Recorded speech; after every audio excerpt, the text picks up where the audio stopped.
So one of the things when we come to the Algarve is we have found a car rental agency that rents us cars at a fairly reasonable cost. We have, and it makes it great, doesn't it? Because basically we can just go wherever we want, whenever we want. Yeah, and whether we drive it on a day or we don't, it doesn't really make any difference, does it? No, but it allows us to go all along the coast, go all to the different towns. Which is nice. Make our YouTube videos. Yeah, this is true. Otherwise you wouldn't all see where we're going. So what do we get for €12 a day in Portugal for a car rental? So we thought we would show you the car that we get. So here behind us is our beautiful little car. So this is the most modern one that we've ever had, isn't it, Tim? Oh yeah, we're getting high tech here, Norm. So this is a small Toyota. In fact, we have never seen a Toyota like this before. We don't get them in Canada, do we? No, she's very cute and she's white and she's got really sporty seats inside.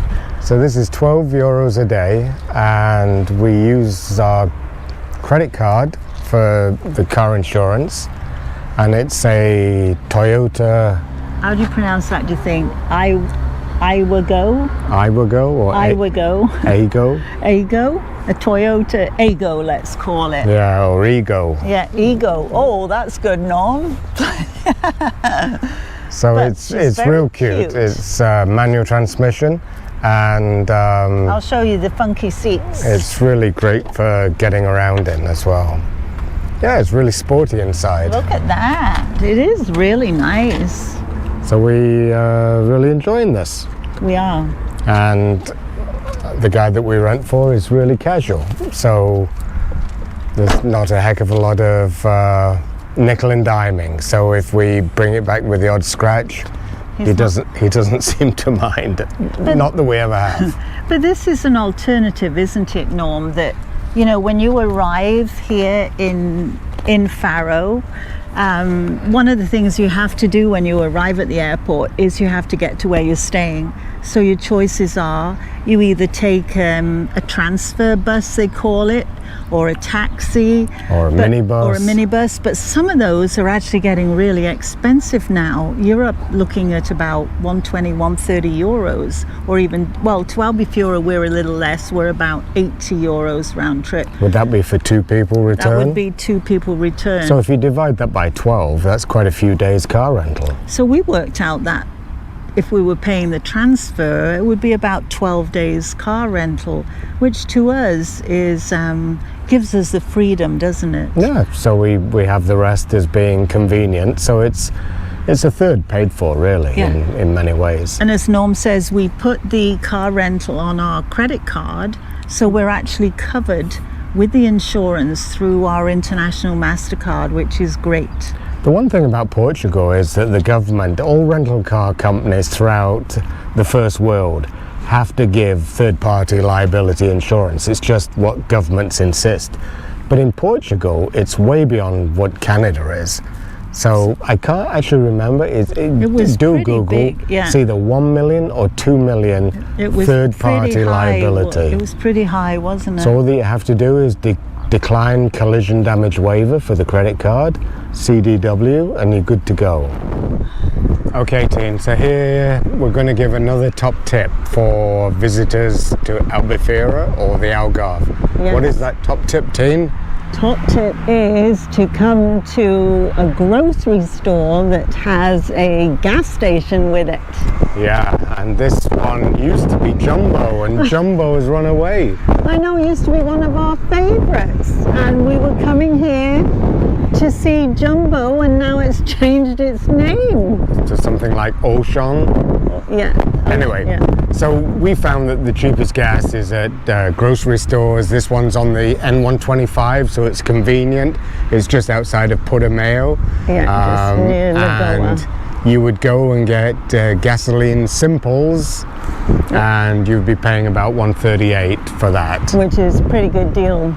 Considering the other towns. Yes, the price is usually very competitive with the grocery store. So our tip is gas up at the grocery stores. Yes.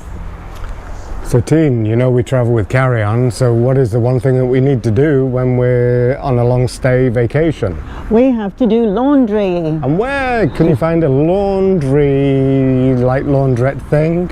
At the grocery store. You're joking. And it's outdoors. It is. Could you imagine this?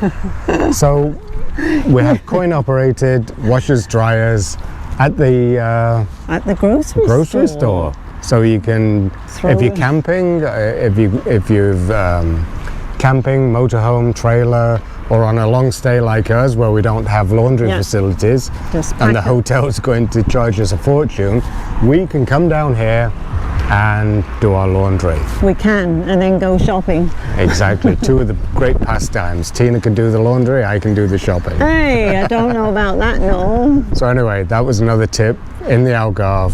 Look out for outdoor laundry at the grocery store. Another tip that we've got is one of the things that you're always going to need when you're on vacation is money. Isn't it? Lots of it if you're married to Tina. Hey! So I guess if you're like us, you'll have to be hunting out the local bank machines. Yeah, so the ATMs. So we do recommend that you use a main bank branch or a machine that has multi-bank. Yeah. And so the bank behind us is one of the main banks here, but there is a bit of a wrinkle to the ATM, isn't there, Teen? So what's the maximum amount of euros you can take out at one time, Teen? It's 200 euros. And if you're lucky, you might be able to do a back-to-back withdrawal. Yes. So the maximum you're allowed is 400 euros a day, which we find kind of strange, don't we? Yeah, I guess coming from Canada. But I think this was legislated by the Portuguese government to help against bank fraud. Possibly. And people being sort of forced to withdraw money from an ATM machine. Yeah. So anyway, that's one of the stories about ATMs in Portugal. And then one other really important thing, which is if you're making a purchase at point of sale using a debit card, credit card, or even a cash withdrawal at an ATM, if it offers, because your credit card is in dollars or pounds, if it offers to do the conversion for you, refuse that, because you're going to pay a lot higher in the exchange rate.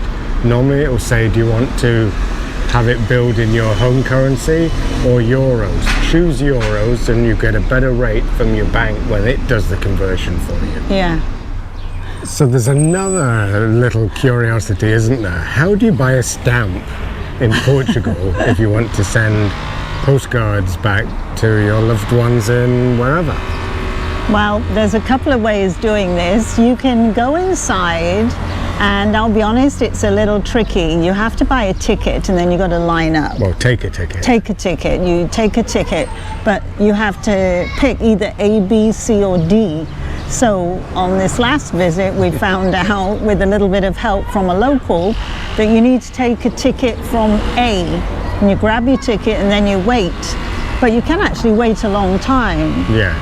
So the other cute thing we found out is that outside the post office is a stamp machine. So providing you have the right money, and you can actually buy your stamps from the machine outside. Stamp machine, so you can select a language, you can turn it into English, and then way down here is you're looking for ordinary mail, rest of the world, up to 20 grams. You press that, it tells you it's 91 cents, and then you can just keep pressing that for however many stamps that you want. Put your money in, and there's no change coming back. But this is where you get your stamps for your postcards to the grandkids. And the beauty about doing this is that you can get them after hours when the post office is shut.